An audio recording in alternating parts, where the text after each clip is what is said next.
मीरा चरित सौभाग्य कुंवरी राणावत। राधा राधा राधा राधा। भोजराज की अंतर्वेदना और अंतर्द्वंद। डेरे पर आकर वे कटे वृक्ष की भांति पलंग पर जा गिरे, पर वहां भी चैन न मिला। लगा पलंग पर अंगारे बिछे हों, वे धरती पर जा पड़े। कमर में बंधी कटार चुभी, खींचकर दूर फेंकने लगे कि कुछ सोचकर ठहर गए। उठ बैठे, कटार को म्यान से निकाला, एक बार अंगूठा फेरकर धार देखी और दाहिना हाथ ऊपर उठाकर उसे छाती पर तान लिया। एक क्षण जैसे बिजली चमकी हो, अंतर में मीरा आ खड़ी हुई। उदास मुख, कमल पत्र पर ठहरे ओस कंठ से आंसू गालों पर चमक रहे हैं। जलहीन मत्स्या सी आकुल व्याकुल दृष्टि मानो कह रही हो, मेरा क्या होगा।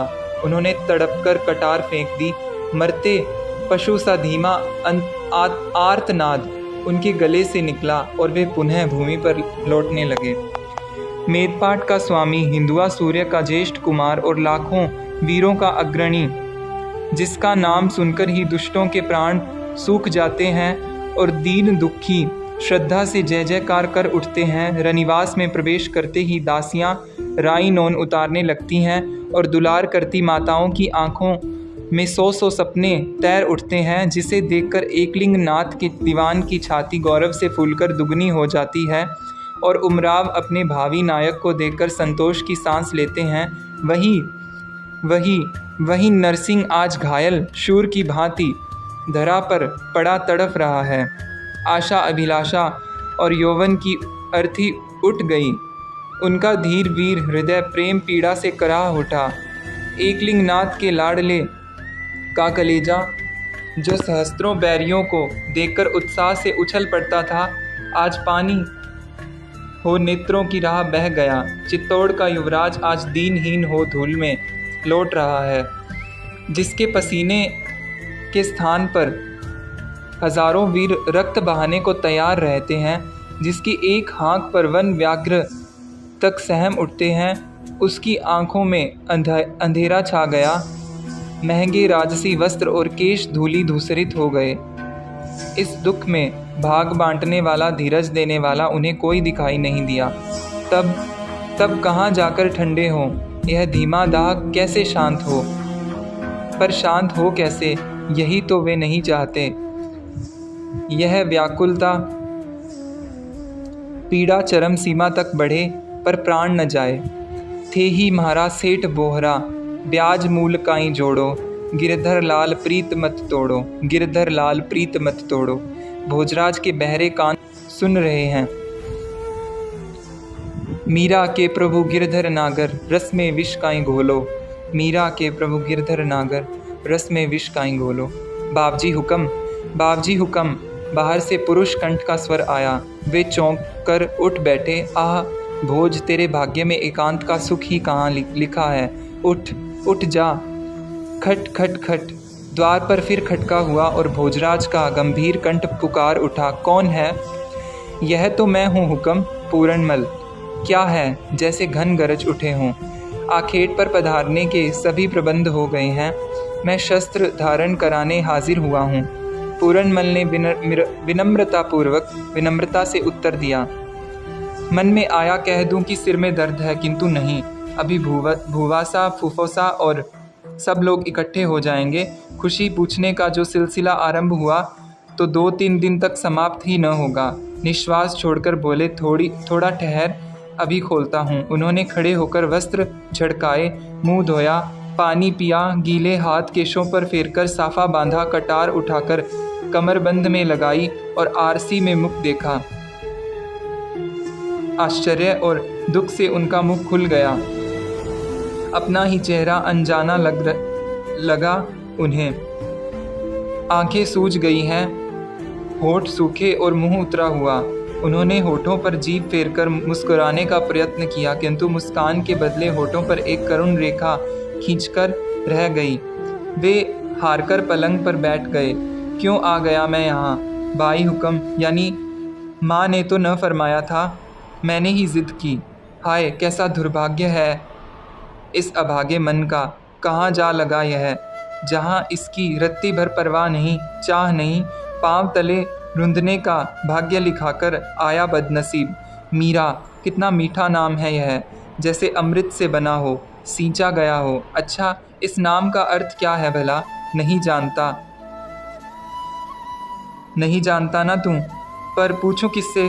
पूरनमल जानता होगा। इस किससे किसी से नहीं पूछा जा सकता। अब तो उन्हीं से पूछना होगा चित्तौड़ आने पर। उनके होठों पर मुस्कान हृदय में विद्युत तरंग थिरक गई। वे मीरा से मानो प्रत्यक्ष बात करने लगे। मुझे केवल तुम्हारे दर्शन का अधिकार चाहिए। तुम प्रसन्न रहो, तुम्हारी सेवा का सुख पाकर यह भोज निहाल हो जाए। मुझे और कुछ नहीं चाहिए, कुछ नहीं। बाबजी हुक्म। भोजराज जैसे स्वप्न से जगे। एकलिंग नाथ, मेरी लज्जा रखना प्रभु, मन में कहते हुए उन्होंने उठकर द्वार खोल दिया। शीघ्रता कीजिए बाबजी हुक्म। फूफोसा हुक्म और भाणेज बन्ना भी पधार गए हैं। पूरनमल जल्दी जल्दी हथियार बांधते हुए बोला, ये वस्त्र तो मैले हो गए हैं, दूसरे धारण करा दूं? ऐसी धूल कहाँ लगी और कहाँ न लगी, सो सब कैफियत अभी देनी होगी। समय तो शस्त्र बांधने का भी नहीं है और तू वस्त्र बदलने की बात कर रहा है। बाहर सब लोग हैं इसी से। सो क्या तेरी सगाई करनी है कि लोग सोचेंगे मालिक इतना गंदा है तो सेवक कैसा होगा और सगाई टूट जाएगी। यह बात हो तो वस्त्र बदल लूँ, भोजराज ने हंसकर कहा। पूछा, घोड़ी तैयार है? हुक्म तैयार है, पूरनमल ने लजाते हुए कहा। अब भूवासा पधारें तो शीघ्र विदा कराकर घर चले। मुझे तो घर की चित्तौड़ की याद आती है। सुना है, पूरनमल कहते कहते ठहर गया। मन में सोचा कि कौन जाने बाबजी हुक्म को बात अच्छी न लगे, सुनकर कहीं अप्रसन्न न हो। क्या सुना है? भोजराज ने पूछा। सरकार नाराज़ तो नहीं होंगे? क्यों, नाराज़ होने जैसी बात है? यदि ऐसा है तो कहने को उतावला ही क्यों हुआ? बात तो पुरस्कार पाने जैसी है, पर बड़े लोगों के मन की कौन जान सकते हैं? कैसे जान सकते हैं? पुरस्कार भले न मिले पर रुष्टता का दंड भी न मिलेगा। अब आफरा झाड़ ले अपना, कह दे, भोजराज ने हंसकर कहा। सुना है आपके साथ यहाँ के पुरोहित जी महाराज भी चलेंगे? क्यों?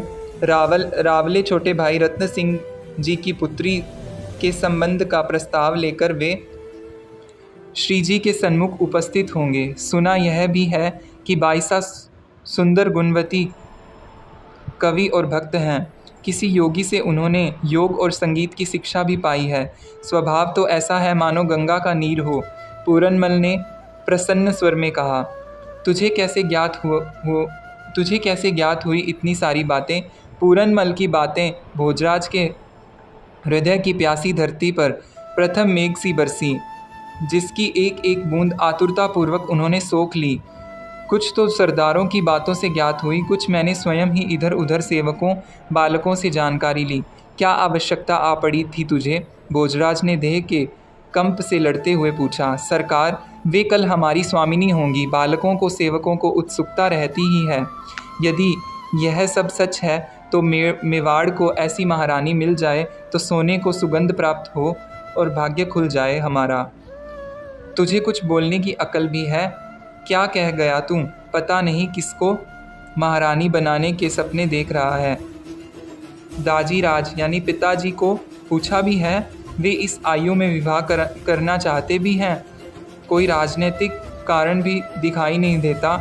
मेड़ता से तो पहले ही अच्छे संबंध है। फिर भोजराज ने अनजान बनते हुए कहा। अरे सरकार, यह श्रीजी के विवाह की बात नहीं है। पूरनमल को अपनी भूल ज्ञात हुई। वह सुधारते हुए बोला, यह तो राज के संबंध की बात है। हृदय और देह की पुलक को छिपाते हुए भोजराज ने कृत्रिम क्रोध दिखाया।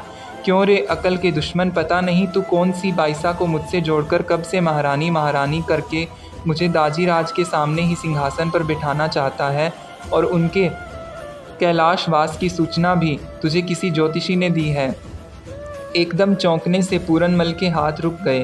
वह घबराकर बोल उठा, क्षमा क्षमा सरकार, मेरे मन में ऐसी दुर्भावना नहीं थी, जाने कैसे जीभ फिसल गई।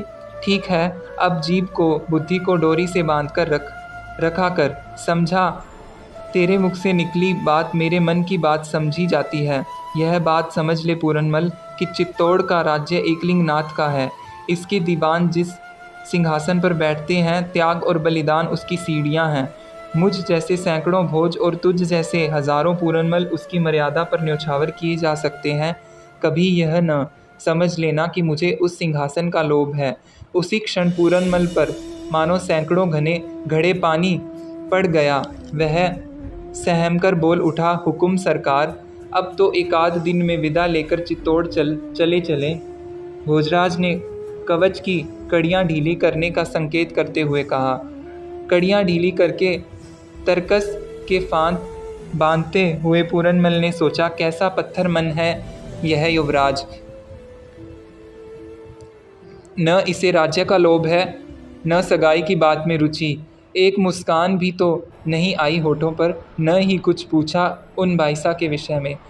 साधारण युवक तो प्रसन्नता संभाल ही नहीं पाते, पर ये क्या साधारण व्यक्ति हैं। 4 वर्ष से इनकी सेवा में हूँ, कभी व्यर्थ बात और व्यर्थ चेष्टा नहीं देखी। साथियों से विनोद भी करते हैं तो ऐसा कि अन्य को शिक्षा मिले। अन्याय के प्रति जितने असहनशील हैं, गुरुजनों के प्रति, धर्म और न्याय के प्रति उतने ही सहनशील हैं। राज सिंहासन पर बैठने वाले के हृदय को भगवान पत्थर का बनाकर धरती पर भेजता है, तभी राज्य चलते हैं। सच भी है, पत्थर के भगवान ही तो पूजे जाते हैं। दूसरे दिन सचमुच ही भोजराज ने वीरमदेव जी से विदा मांगी। यह सुनकर और भतीजे का मलिन मुख देख गिरिजा जी ने हंसकर पूछा, क्यों बाप जी, रणांगण में भी आपको घर याद रहता है? आप रण की बात फरमाती हैं बुआ सा, चित्तौड़ तो मुझे कैलाश में भी याद आएगा, भोजराज ने उत्साह से कहा। और बाई हुक्म यानी माँ, विवाह के बाद भी बाई हुक्म इतनी ही याद रहेंगी। बुआ के सम्मान में उन्होंने मस्तक झुका लिया, पर विवाह की बात सुनते ही एक अश्रुसिक्त मुख अंतर में उद्भासित हो उठा। यद्यपि वीरमदेव जी की सभी पत्नियों को भोजराज अपने सगे भतीजे से प्रिय लगते, वे सभी उनका दुलार करते न थकती, भोज भी उन सभी का समान सम्मान करते, पर अब यहाँ मेड़ता में मन नहीं लगता। उनका मन तो अब चित्तौड़ में भी नहीं लगता। न जाने क्यों एकांत अधिक प्रिय लगने लगा। एकांत होते ही उनका मन श्याम कुंज के भीतर घूमने लगता। रोकते रोकते भी वह उन बड़ी बड़ी झुकी झुकी आँखों, पाटल वर्ण से छोटे छोटे अधरों, स्वर्ण गौर वर्ण सुचिक्कण